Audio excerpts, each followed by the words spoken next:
Good evening, ladies and gentlemen. I'm really happy to welcome you to another very interesting and very interactive Q&A. Tonight, we are again at FestivalYA, powered by Carturesti, and we have a very special guest coming from the part of Storia Books publishing house. Her name is Jennifer Lynn Barnes, and she is the acclaimed author of many lovely books, of which we also have two translated and published in Romania, which are The Inheritance Games and The Hawthorne Legacy. I'm very pleased to welcome Jennifer Lynn Barnes. Hello, Jennifer. Hello, I'm so glad to be here. We're super glad to have you. It's just a very short introduction and a couple of small indications for everybody who joined us tonight. We would very much appreciate if you raised your hands in order to ask a question. So this helps me a lot to handle your wishes to talk to the author.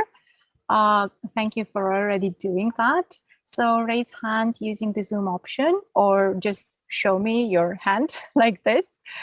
And then you can also ask questions in chat if you cannot ask them directly or for any reason you do not wish to do it. And I will voice them for you.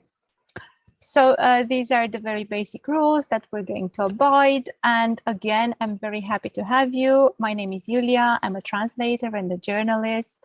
And I've also read both books from this series.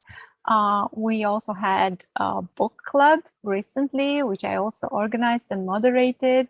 And I know for sure that people were super excited about them.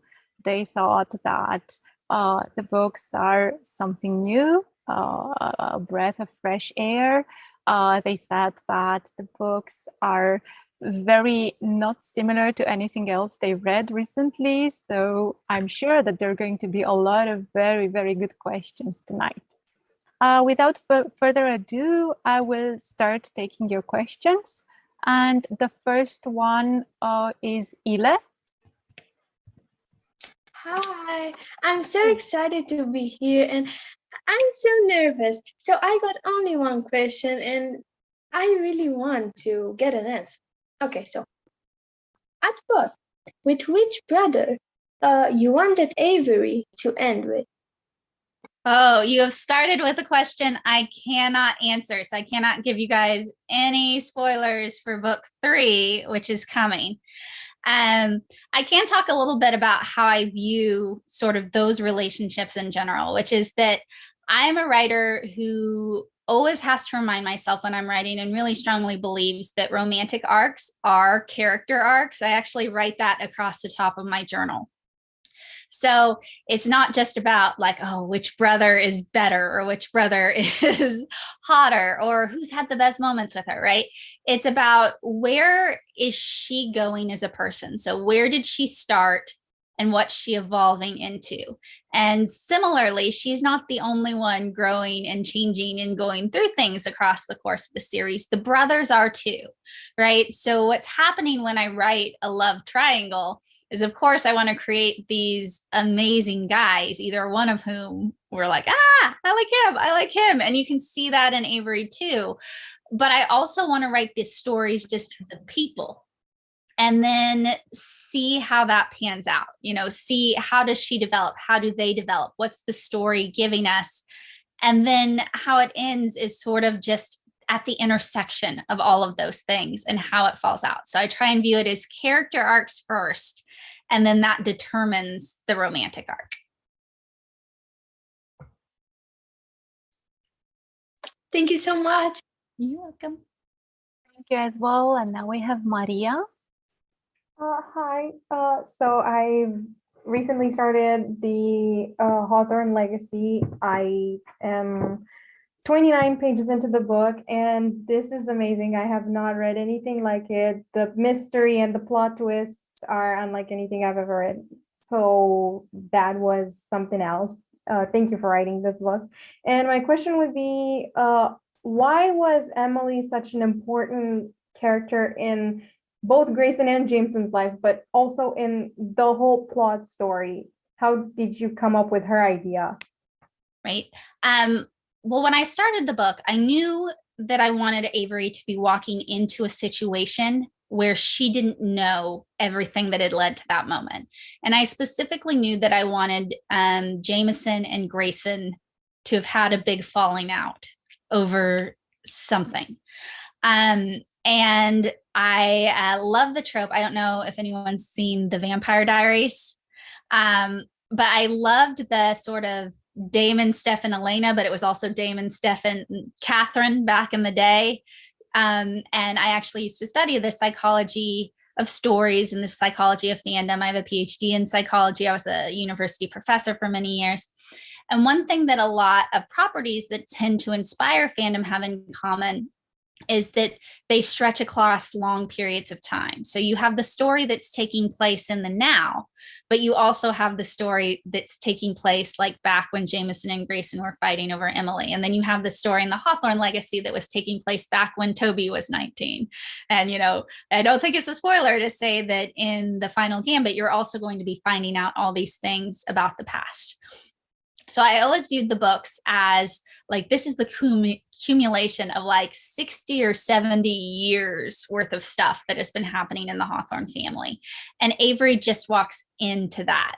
So I went through, when I'm trying to figure out what I want a book to be at the very beginning, I get out a journal and I write with like a pen and paper. And I'm like, what are my options here? So I'm like, what did Jameson and Grayson fall out over?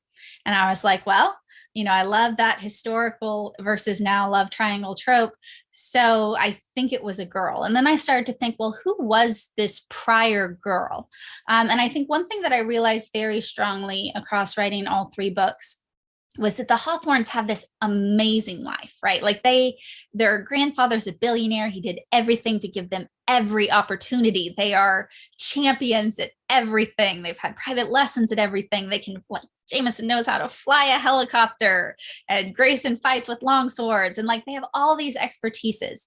But they also, in a major sense, only ever had each other, right? Because they were living this life that was so out there and so different from everyone else. And their grandfather was so very, very, very wealthy, that it was a bit isolating.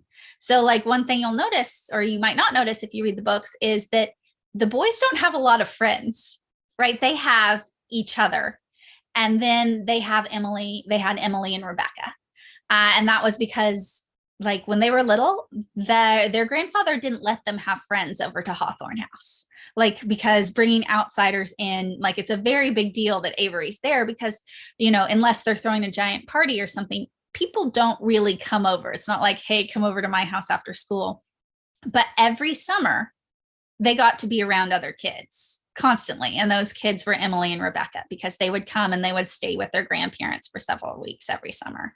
And that's also, I always thought of, like, I've always loved the trope of like the people you know at summer camp, where like you don't see them at all during the year, but then you go and camp, and those like 6 weeks at camp are so intense that you can feel very close to those people, even if you only see them 6 weeks every summer.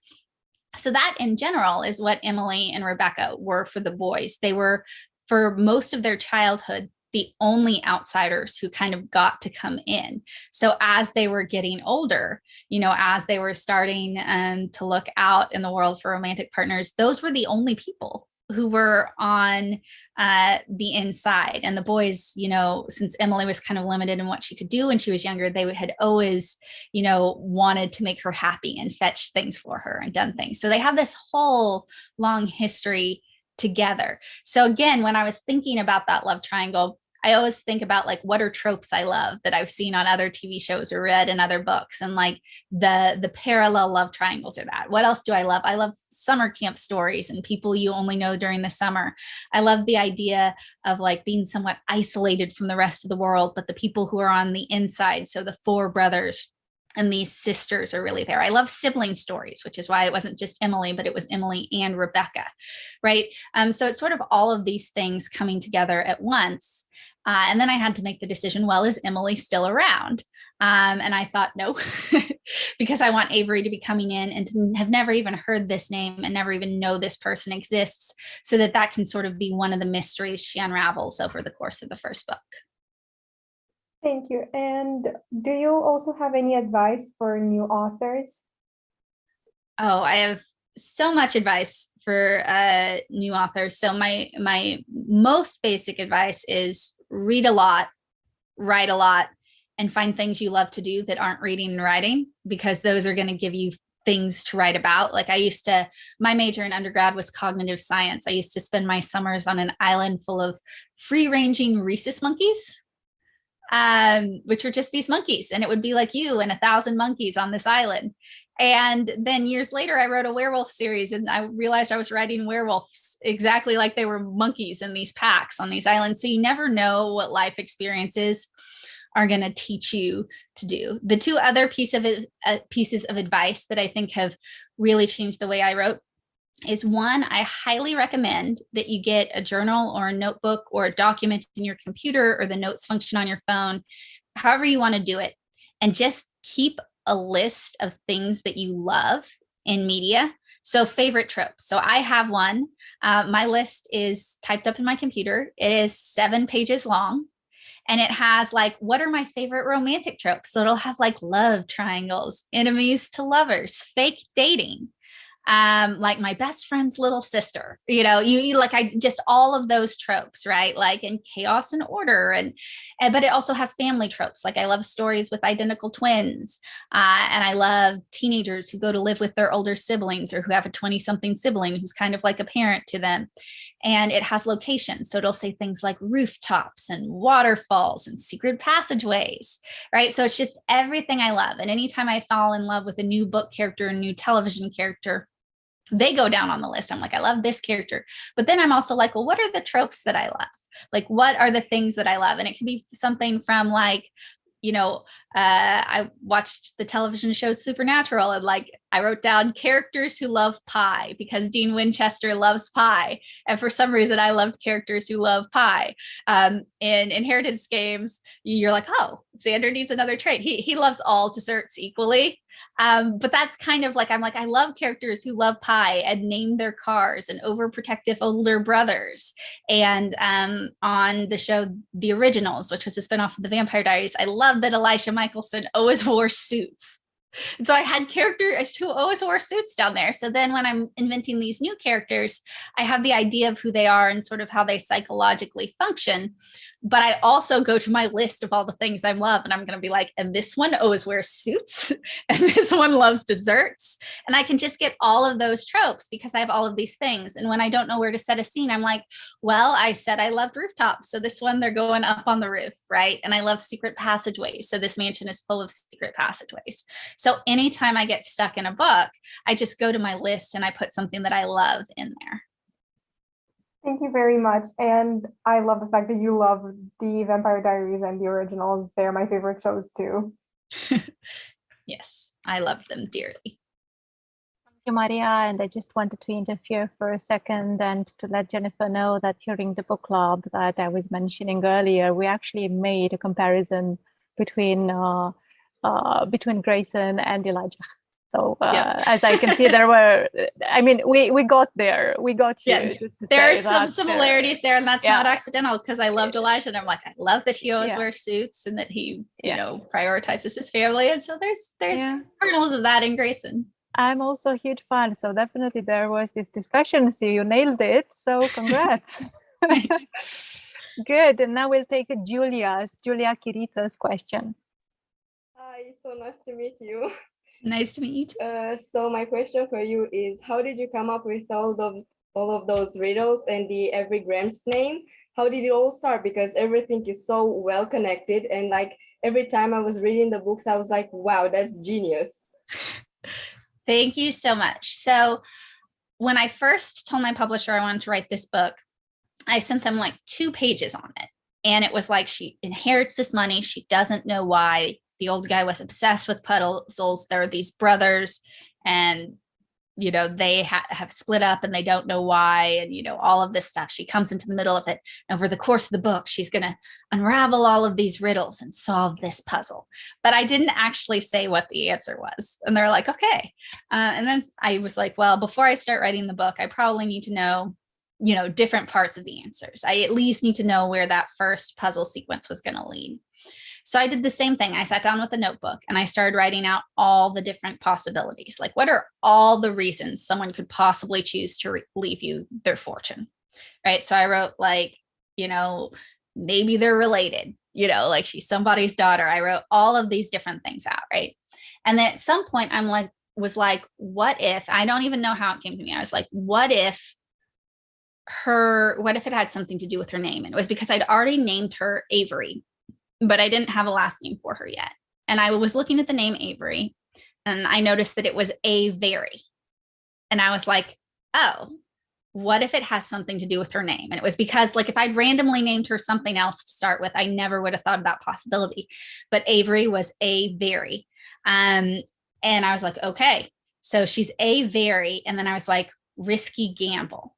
And then I thought, oh my gosh, can I come up with a middle and last name that is an anagram of a very risky gamble?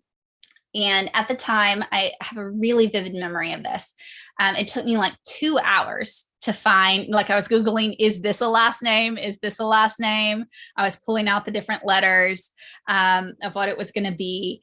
And I did it in a car. So I had 2 kids at the time. I had 3 now. And my then 2.5-year-old had to go to the ER because he was having trouble breathing. So my husband was inside with the 2.5-year-old and I was out in our van with the baby who was 3 months old.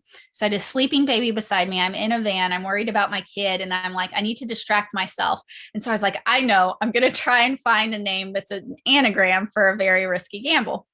And I just sat there for 2 hours trying not to think about my sick kid and tried all these last names. And then I finally found one that worked. And after I'd done that, I was like, well, this is definitely the way, that's definitely where book 1's puzzle sequence is going to end, because that's so unexpected. And the answer can be right there in front of you the whole time because her name pops up several times in the books. And then when you finally see it, you're going to be like, what? And then for the rest of the puzzle sequence and for the puzzle sequences in books 2 and 3, I basically do those in one day.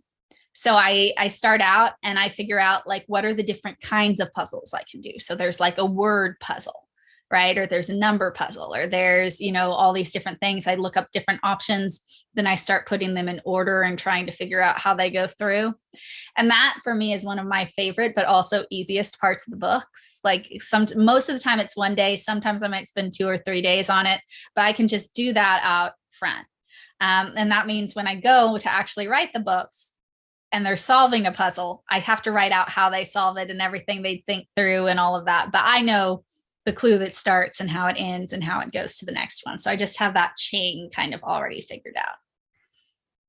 Thank you so much. You're welcome. Thank you for the questions. And now we have Raya. Yes, hello. Hello. First off, I want to tell you that I really loved your books. They are amazing. And I have a question for you. So I saw that a lot of authors, when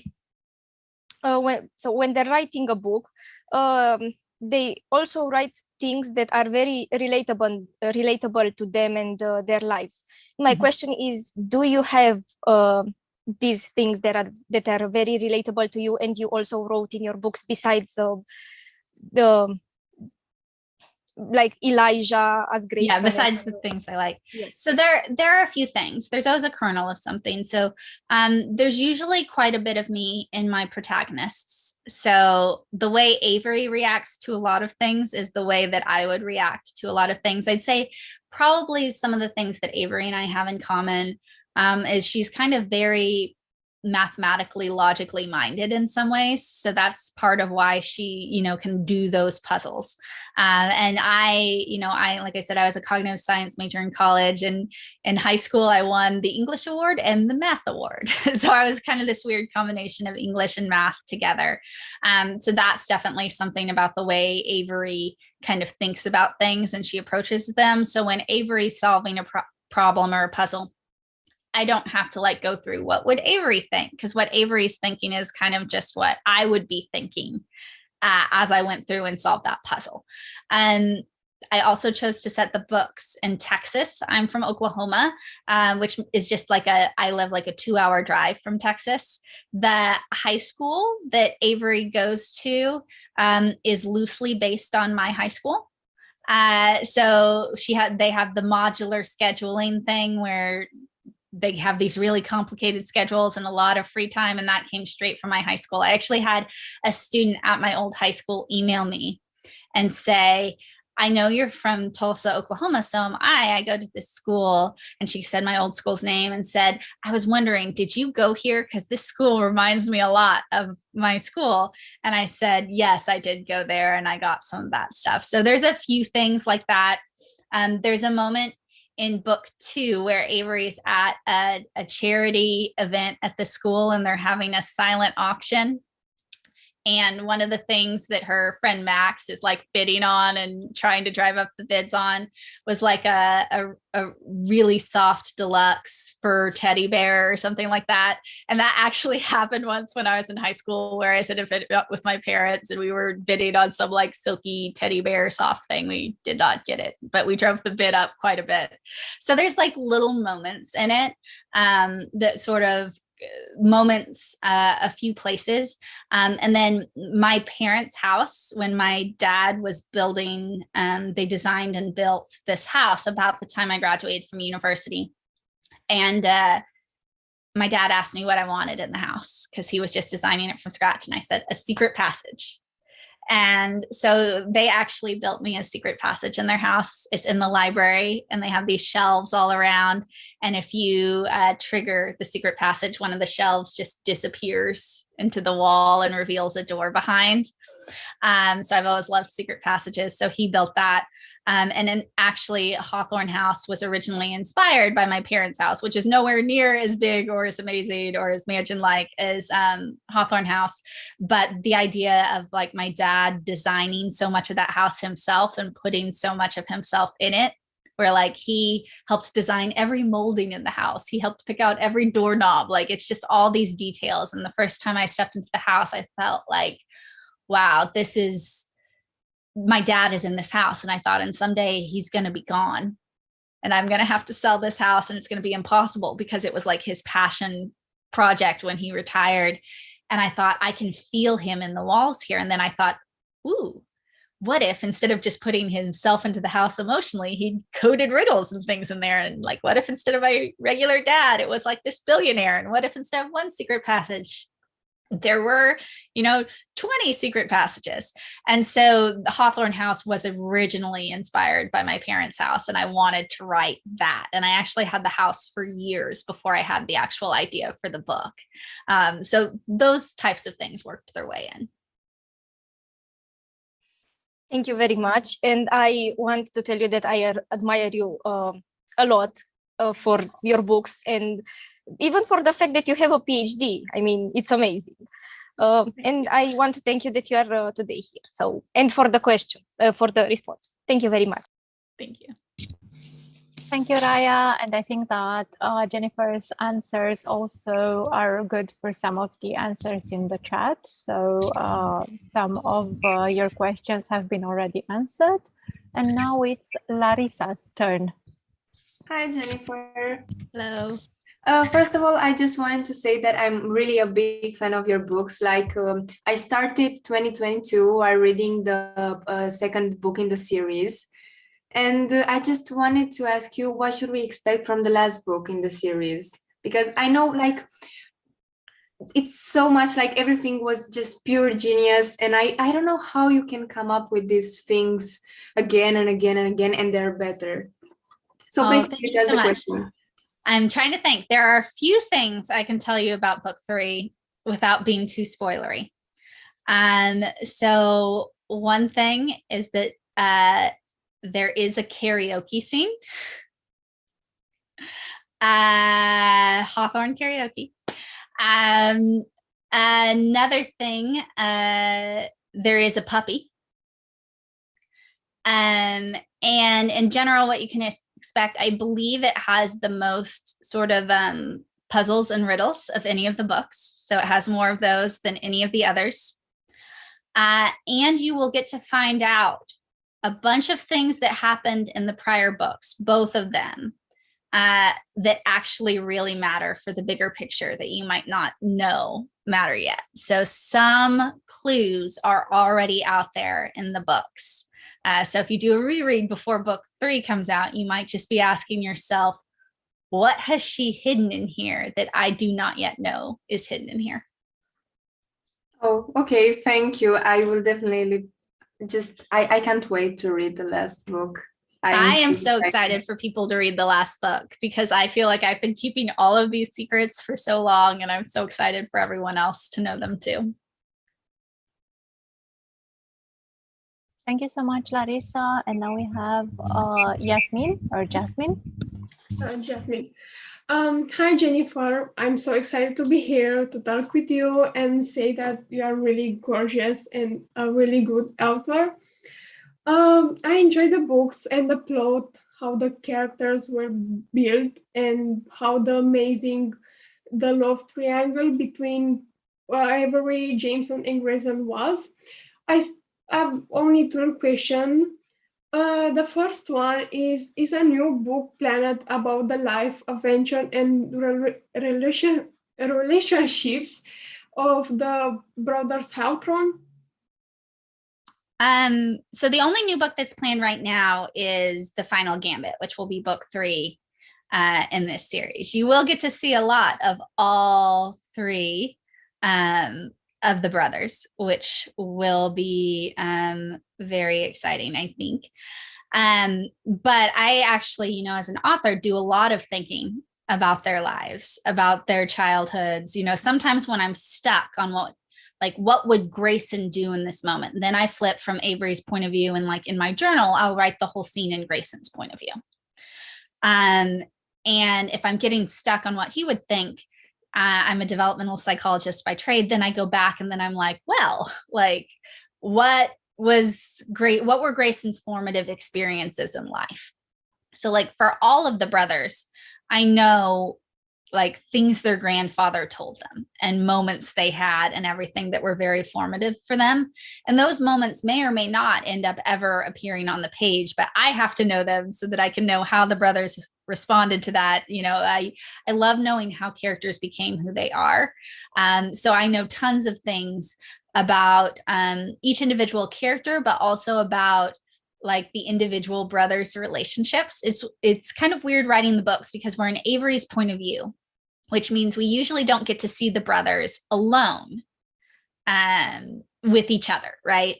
So there'll be moments. There was a moment in the Hawthorne Legacy where Jameson has called what in the US version is called on spake, which means no speak, and she has to go out and they're fighting inside, and you don't know what's going on between them there. I actually wrote that scene so I could see what was going on between them there. But, I think a lot about, what is Grayson's relationship like with Nash? And, how do all these different dynamics play out? Because even if those 2 characters are only on the page for a few seconds together, knowing that helps me write them better. Okay, and the second one is, which actors do you want to use if the books will be adapted? The books are in the process of being adapted, so I see that's a question in the chat too. So unfortunately, I am not allowed to say anything until they make official announcements about anything. So I cannot tell you where we are in the project. I cannot tell you what's going on. I can tell you we do have an exciting team working on the adaptation. And I don't actually have specific actors in mind for anyone yet. For me, I think it would very much so. I probably won't even be involved in casting, but for me, it would come down to very much the vibe. So, like who can, like, I would just have to see like who feels like they can pull off Grayson, who feels like a Jameson, who feels like Xander, who feels like Nash.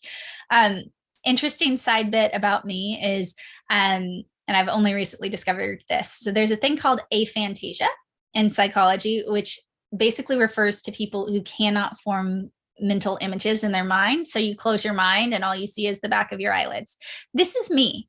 I can't actually form pictures of anything inside my head.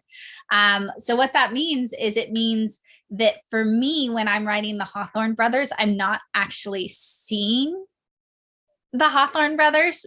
So my sense of them, like I can almost feel them if she's touching them or if they're doing that. And like I can like imagine what their muscles are doing, or, I can hold the idea in my head, but it's not like I could say, oh, that person looks just like I imagined Grayson looking, because like I know his eyes and I know he has the sharp cheekbones, but I don't actually like have a specific visual image. So for me, it's all about the vibe. It's about the way they carry themselves, right? So I can tell you like exactly how every single one of them would sit in a chair, right? And I can actually hear their voices kind of when I'm typing. So I know how they sound different. But because I don't have a really specific mental image of how any of them look, I also don't necessarily have any actors who I think, oh no, this person looks just like this. But I will say, I also sometimes go on and watch TikTok videos people have made of the aesthetics. And I think TikTok in general does a pretty good job at all the brothers. So. Okay, thank you so much. You're welcome. Thank you. And I just want to say now that we have a lot of people who want to ask questions, and I would really love for everybody to have the chance to do this. So maybe try to think very, very hard about the one question you really want to ask, and think that maybe it hasn't been asked before, so that we are sure that everybody gets their chance. And now it's Ioana Prodan's turn. Hi, I'm so happy to be here and so happy to meet you in general. I have just one question. What's the most difficult character you have written in the Inheritance game series? The most difficult character to write. Let me think. So one character who I've had to spend a lot of time thinking about is the one character who also never actually appears on the page, and that's Tobias Hawthorne.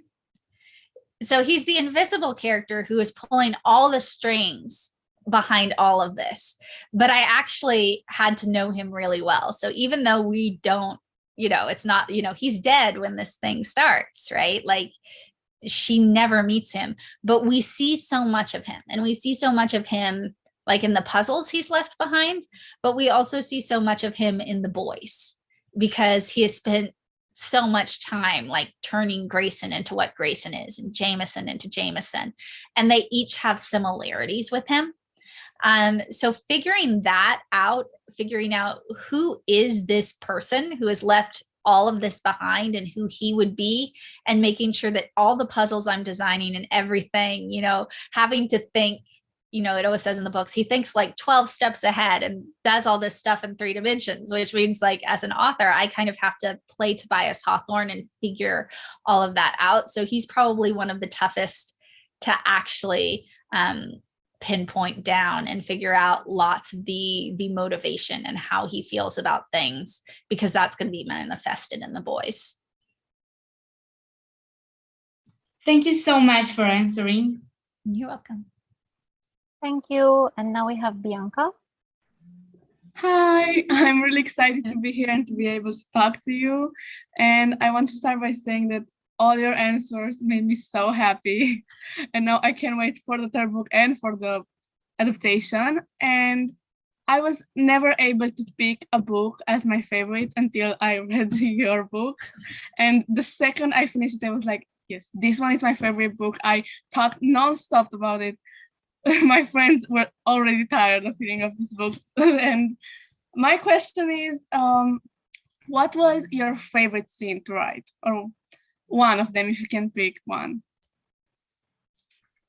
So in book one of my very favorite scenes, there's two scenes that jump to mind. One is the first time that Avery's just moved into Hawthorne house and Jameson comes through the secret passageway in the fireplace. And it's because it had one of my favorite quotes in the book, which was, I can't remember the words exactly, but it's basically when Jameson said, he left you everything and all he left us was you. Because to me, that summarized that book so well. And the other one I really loved in book one is I really loved the first scene in the circular library. That was one of the first scenes I wrote before I ever wrote the book. When I was trying to figure out the brothers' personalities, I just wrote this scene and all it had was the dialogue between them in the scene. So that's the first time that we see all four brothers interact. So you see Nash like kind of trying to pull rank on the other two, and there's tackling and there's wrestling, and Jameson and Grayson are giving each other grief, and Xander's bounding around. And like that first time with all four of them, I really liked. And then in book two, my favorite puzzle moment was I love when you discover that Toby has written his diary essentially in invisible ink on the walls of this entire wing, because that's just so Hawthorne of him to do. And since I gave a Jameson moment for book one, I'll give a Grayson moment that I loved in book two. I loved the scene with the long swords where he's teaching her how to sword fight with these like incredibly long swords that look like they should probably belong in a museum, because again, that's very Hawthorne that they have these things that literally should be on display in a museum, but they're learning how to fight. And I actually like watched a bunch of videos learning how to use long swords so I could write that scene. But that was one of my favorite scenes in that book too. Thank you so much for answering, and thank you for everything. You really inspire me. Oh, thank you. Thank you, Bianca. And now we have Adriana Maria. Hey, it's nice to see you. It's nice to meet you. First of all, I love your books. It's one of my favorite books of all time. My question for you is, which is your favorite character you created? Right. So the character I'm always happiest when they show up in the Inheritance Games books is Xander. Because Xander is just so much fun to write, and he's got such a good heart. And often what happens is that, like, if I'm writing the scenes with either Jameson or Grayson, those are sometimes kind of stressful for me, because I'm like, got to get each of the characters right, got to get the tension there, got to get all of this stuff. And then they both have all of their angst over, everything. So they're both kind of, there's lots of drama. And then Xander comes, and it's like Xander and cookies and Rube Goldberg machines. And Xander is just so much fun that it feels like a light has come onto the page. And I know that if Xander's in a scene, it's going to be easy for me to write, because somehow it's just like Xander is himself at all times. So he's my favorite one of them to write. Thank you. Thank you, Adriana. And now we have Aida. Hello. Well, first off, it's very nice to meet you. I love your books, and I could talk on hours on end about them. And I have two questions, sorry, but I couldn't settle. First off, will we have different POVs in the third book? The third book is just in Avery's point of view. Okay, then how did you write the book? Did you just go with it, or did you plan it all out and then wrote it? So I planned some stuff. So when I first started writing books, Inheritance Games was my 21st book I wrote. I started when I was 19. I started trying to publish when I was still in high school. So like when I was 17, 18, I was writing. And I used to write without planning anything. And then I started planning slightly more. And my process while writing Inheritance Games books has evolved. So one step of the process is I start with plotting what I call the 3 mysteries method, which is I'm like I know I want there to be 3 questions at the core of the book. So for the inheritance games, for example, it's why did Tobias Hawthorne leave her the money? What happened between Jameson and Grayson in the past that makes them all mad at each other now? And who's trying to kill Avery?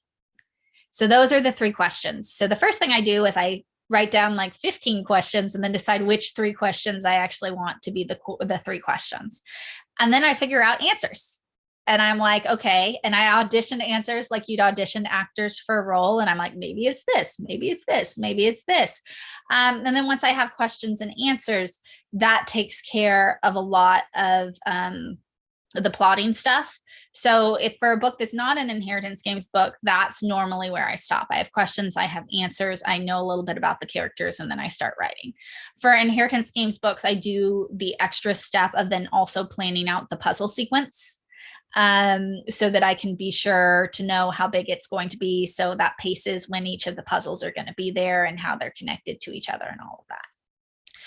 Once I have my questions and answers and I have my puzzles, then I usually start to write from that.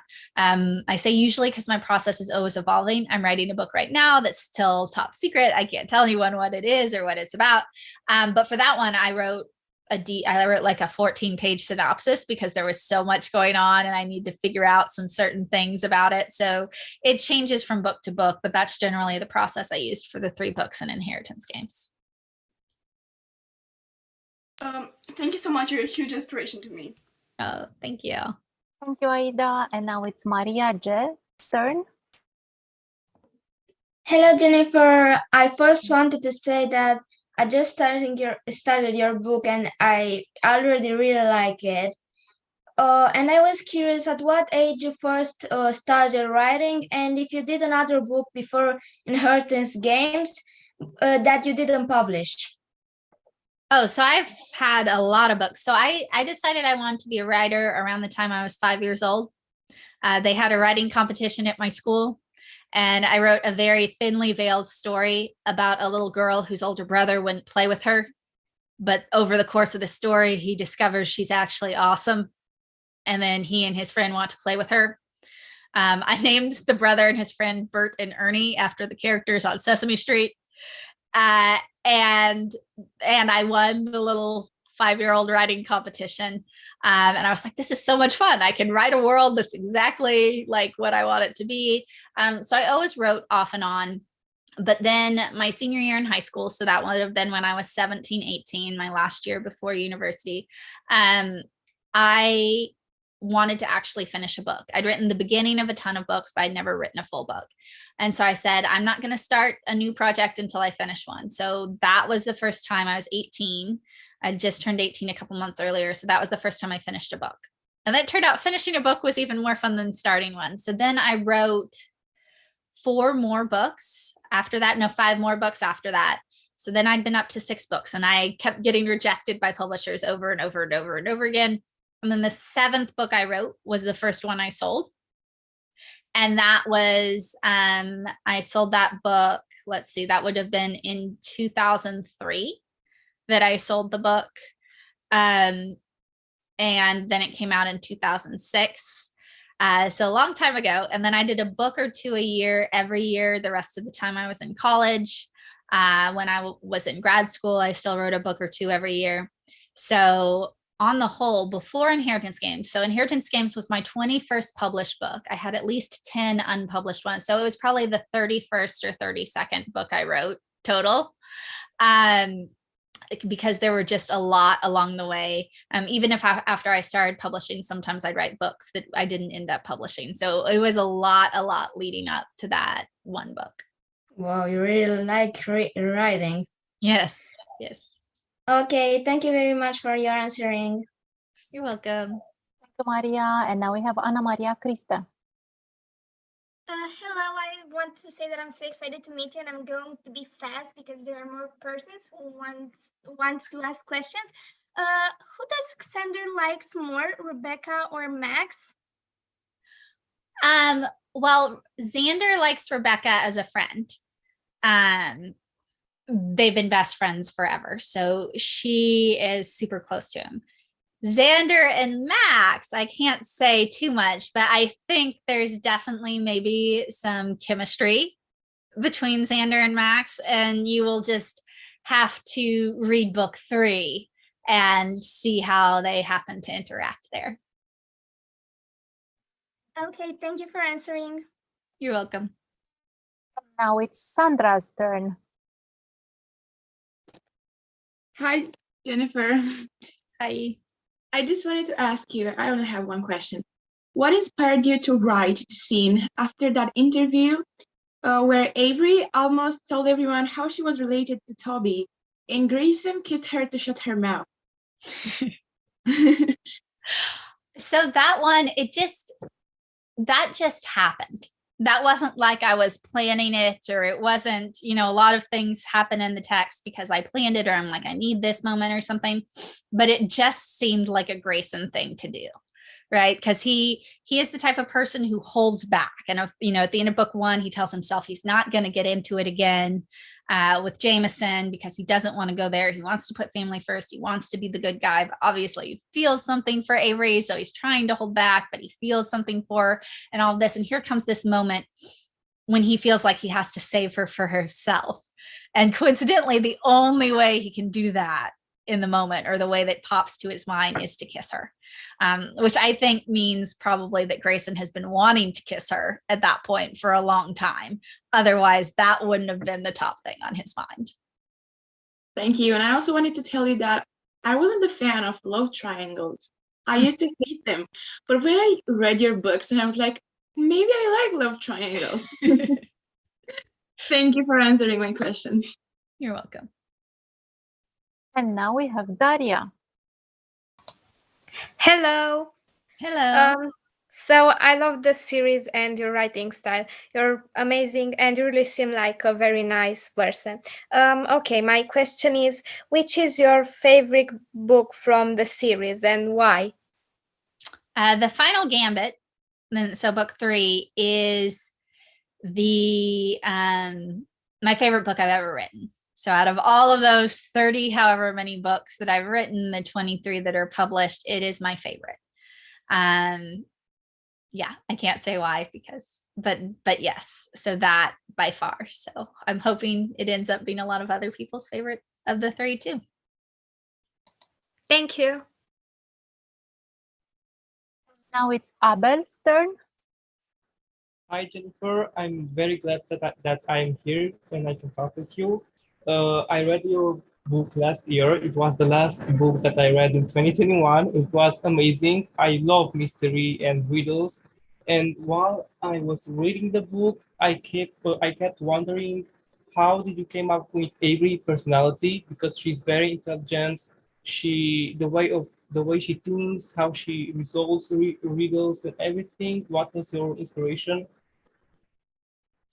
Avery's personality actually came out a lot in revision. That was one of the things I had to do. So I wrote the first draft of the book, and the brothers all leapt off the page, like all the Hawthornes did. But Avery's character next to them in the first draft kind of faded into the background.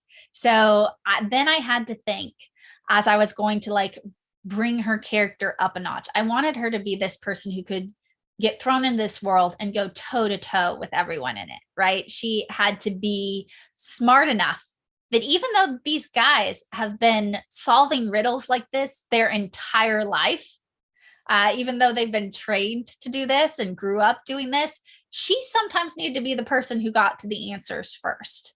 And so I knew what she needed to be. And then the developmental psychologist in me starts reverse engineering. Okay, so why is she so good at playing this game? And I was like, and does she naturally play games? And I knew she had to be kind of competitive to do that. I knew, so that's when I came up with in that revision, it was the fact that her mom always used to turn everything into a game, which sort of made Avery's mom a more vivid character for me. But it also said, well, in Avery's own way, she also grew up playing.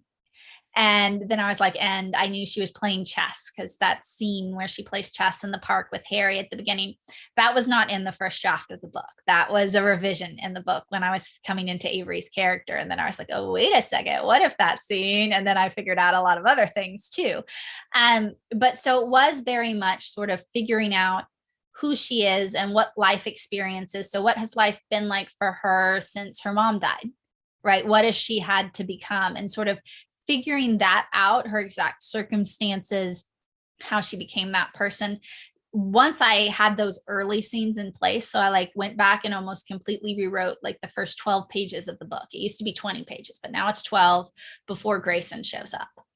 And so I rewrote those. And once I had the perfect scenes there, I knew exactly who she was. And I'm discovering as I'm going on for other books, that section of the book, those early scenes, and there's usually like 5 scenes, but they're very, very short for me. So it's 4 to 6 scenes at the beginning of a book that's going to tell you exactly who this character was and what their life is like before the first big thing happens. So for me, it's really hard to get those scenes right. But once I have the right scenes there, I know the character really, really well. Thank you for making such a badass character, an intelligent character, and thank you for your answer. You're welcome.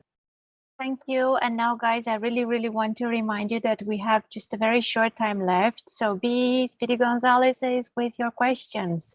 It's Ana Maria Monda's turn. Yes. Hello. Hello. Oh my God. Finally, I'm so excited to meet you. I waited the entire week to meet you finally. I actually told my best friend yesterday that if I wouldn't be able to talk to you today, that would be my villain origin story. And you literally saved the world. I wanted to ask you one question about Tobias Hawthorne, actually. So we know that he kind of used Avery to unravel his family's secrets, to kind of fix the relationship between his family members. And we really know that he's very resourceful. He loves puzzles and all this kind of stuff. And with Avery, it was really a very risky gamble indeed. So if it wasn't for Avery, he would have still came up with a plan to do these things, to maybe... Yeah. That is a good question. So like, if it hadn't been Avery, would it have been someone else? And I think that's a question Avery asks herself sometimes. And it's one I maybe can't comment on too much without treading too much on things that you might see in the future. He was brilliant. He would have found a way to do what he wanted to do. But would there have been a person that could do all those things exactly the way that Avery could in his mind? I don't know. But she's going to ask that in the next book, probably. Thank you for your answer. And will you give us more of Nash in the next book? Because there is lots of Nash in the next book. Thank you very much. I love your books. I love you. Thank you. Thank you. And now it's Adelina's turn. Hi. I just wanted to tell you that I read your books, like each of your books in one day. And all the way I was having this conversation with one of my friends who is here meeting with you that, oh my God, who do you love more? Who is making you mad and all those things. And I was actually wondering if, is there any character that, I don't know, you wanted to work more on? I'm thinking of extra details or more scenes or anything like that.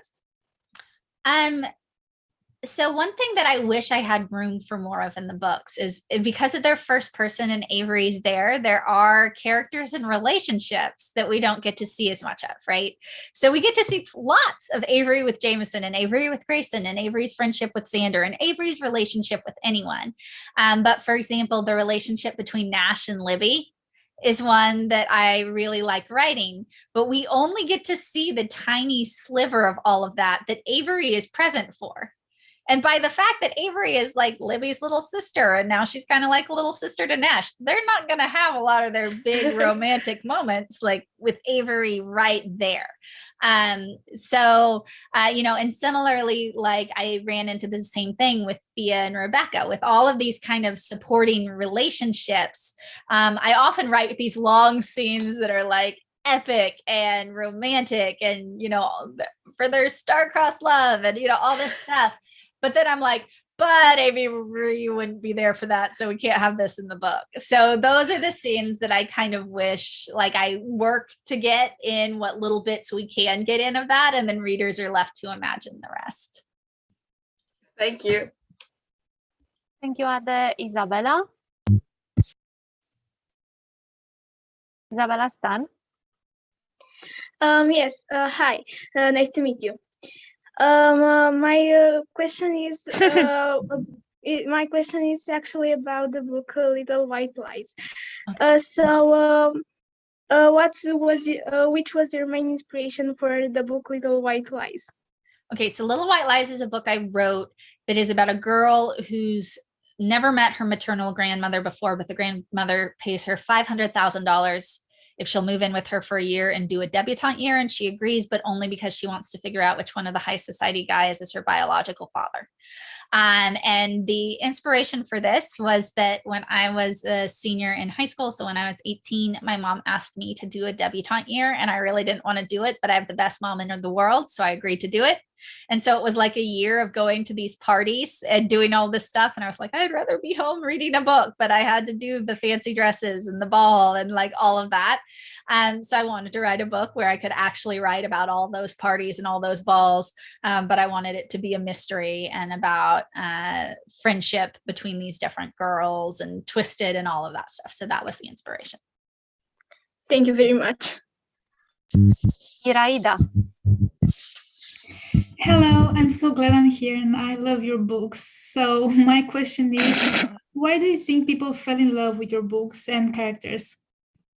I don't know. As an author, you hope that people will. I use a lot of psychology in the writing of the books. So there are theories about why people like why do we as a species like stories so much? Why do we care about people who aren't real? And there are a bunch of theories psychologists have come up with about that.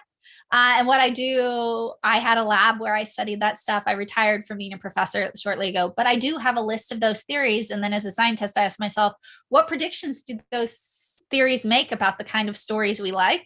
So I actually do have like a 27-page checklist or something of things that our brains are wired to like in stories. And as I'm writing stories, I look at the checklist and I jam as much of it in as possible. So I'm really invested in the characters in the story, but there's also like a whole science underlying even some of the really subtle choices that are being made in the books. Thank you so much. Thank you. And now we have Andrea. Andrea. Hi. First of all, I want to say that I really love you and I love your books. And my question is, how came to you this idea for these books? So the idea for the inheritance game. So I talked about, I had the house, right? I knew there was going to be this giant house that this guy built, this billionaire built puzzles into, but I didn't have a plot for the book yet. And then one day I was using a writing prompt I'd come up with based on the psychology of fiction. And it was what could make a person who was an ordinary person become really famous overnight? Like what could make them front page news overnight? And everything I came up with to start with was horrible. I'm like, they're the sole survivor of a plane crash, or they escaped from a serial killer, or, like all these things that would get in the news. And then I'm like, no, what's something good that could happen? I was like, well, a billionaire could leave you all his money. And then I'm like, oh, and then she has to move into his puzzle house. And that was kind of where the original idea for the book came from. Okay, thank you so much. Thank you, Ruxandra Rotar. Hi, I'm so glad to meet you. I'm so glad to meet you too. My question to you is if it inspired you when you wrote the trilogy. What inspired me when I wrote the trilogy? A lot my dad's house, like I mentioned, a lot from my favorite media. So like that giant list of things I love, that was a big inspiration. And I love puzzles, riddles, and games. So that also goes in there. I love puzzles and games too. Awesome. Thank you for answers. Have a nice day. You too. Sandra Luisa Militaru.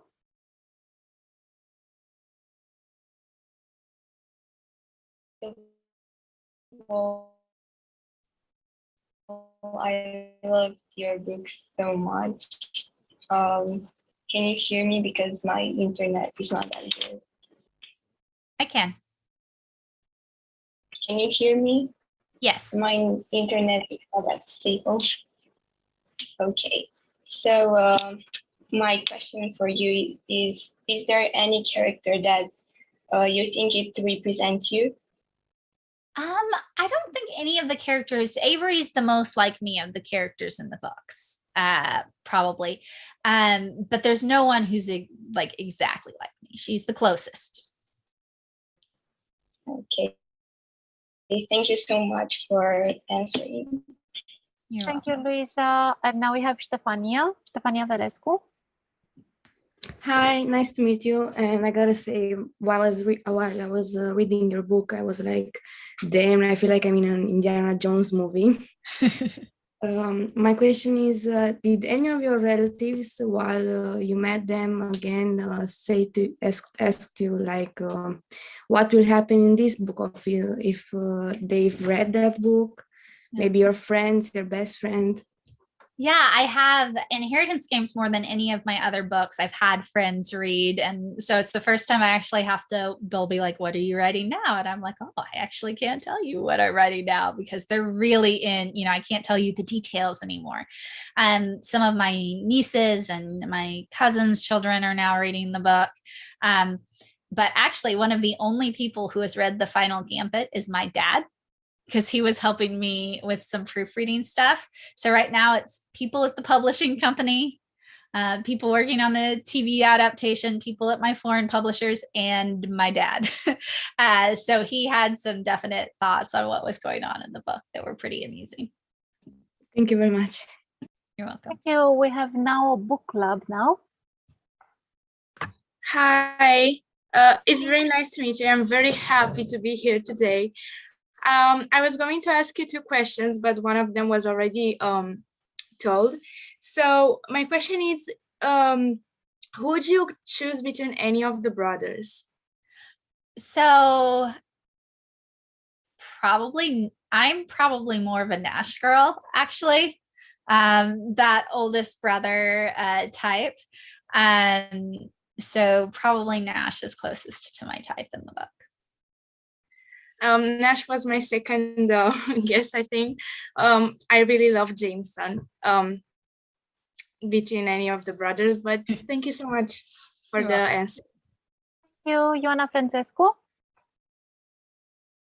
Yeah, hi, I'm really glad to be here. And I actually got a question in mind when you said you liked knowing where a character, how a character got to the point it is now. And I'm wondering if you ever thought about writing a retelling of a fairy tale? I have not done it. It's on my giant list of I would love to someday do a high fantasy, set in a different world. I love fairy tale retelling. So I'd love to do one of those. So I have a list of things I'd like to do someday, just not yet. Okay, thank you very much. And I love you. Thank you. Thank you very, very quickly, because I have the feeling that we're going to manage to get all the questions. Raisa, are you with us? Yes. One question I have, and first of all, hi. Hi. By any chance, would it be a fourth book? I love these characters and I love these worlds, so I can't say no for sure, but the Final Gambit is called the Final Gambit for a reason. So it is a finale in a major sense, which doesn't mean that I'm necessarily forever done with the characters of the world, but it does mean that I am promising you a big finale and that you will get that big finale. So that is my answer to that at this point. Love the characters, love the world, would love to spend forever with them, but also committed to giving you a really big finale in book 3. Thank you. Thank you. We have 5 more raised hands, and that's going to be it, guys. So thank you very much for this. Sarah, you're next. Hi. When you told us that we need to write and to read books for if we want to be an author, I just wanted to ask you, when did you start reading? Did you start as a child? Did you have a favorite book, a favorite childhood book? So my favorite book in childhood was Matilda by Roald Dahl. I spent forever staring at glasses of water and trying to knock them over with my mind because she does that. So that was one of the early ones, but I also really early on started reading like Nancy Drew and Mary Higgins Clark. I read Mary Higgins Clark when I was 10, which is an adult like mystery writer, and getting in there. So those were some of the sort of early influences probably. Thank you. Thank you for the answer. And I love your books. I really enjoyed them. When I first bought the first book, I thought it was a standalone, but now I'm really happy that it's a series and I can read more about the characters. Thank you. Thank you, Lorena. Hi, I don't have a question about the book you wrote, but I have a question. What is your favorite author or authors, if you have more? Oh my goodness, I have so many, and whenever anyone asks me this, I just immediately blank. But one of my favorites is Kelly Armstrong, who before I wrote mysteries, I wrote supernatural, and I always used to love to read books where supernatural stuff was going on. And Kelly also writes mystery and thriller, both for young adults and for adults. Thank you very much. You're so sweet. Thank you, Rebecca. Hi, I'm so happy that I got to meet you. My question for you is, did you know from the start who would Avery end up with, or it was a spontaneous choice? I did not know from the start either way. So I didn't have a specific ending in mind. I plan out plots very much. But when it comes to the relationships, that depends on the character arcs. And character arcs for me happen so much in revision that I know a lot of things about how I think things are going to go down, but a lot of it evolves as time goes on. So I am never set on one thing from page 1. Thank you. Thank you. We have 2 more questions to go. There is Nicoleta. Yeah, hi. I'm so glad to be here today, and I want to ask just 2 questions. First of all, I got that in first volume from your trilogy. It was that question about how many sides a triangle has, and I was just impressed. How did you get the type of inspiration to get so much? Like, how can you get the type that you really put this question? How maybe you have that type of mystery in your childhood, or maybe your family inspired you, and I'm just curious about that. So, a lot of different things sort of went in to the books in general. I'm sorry, I missed a little bit of that. Was there something in specific in the books you wanted to know how it was inspired, or just the books in general? Just the books in general. It's too much puzzles, and I was just, oh my gosh, how can you just thinking about that? Yeah, the puzzles, I have always loved puzzles and riddles and codes. I remember being a little kid, and I used to get those little books where they'd have little very short stories that were riddles, and you'd have to solve the riddles and the answers would be in the back. And I loved doing those. I loved brain teasers. I love codes. I love puzzles.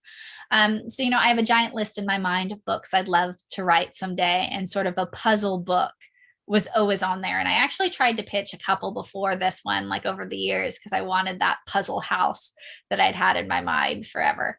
But this one, I was like, oh, it makes perfect sense. And I also love, someone mentioned Indiana Jones earlier, but also like national treasure, like those movies where one clue leads to another, that kind of treasure house or treasure hunt kind of thing.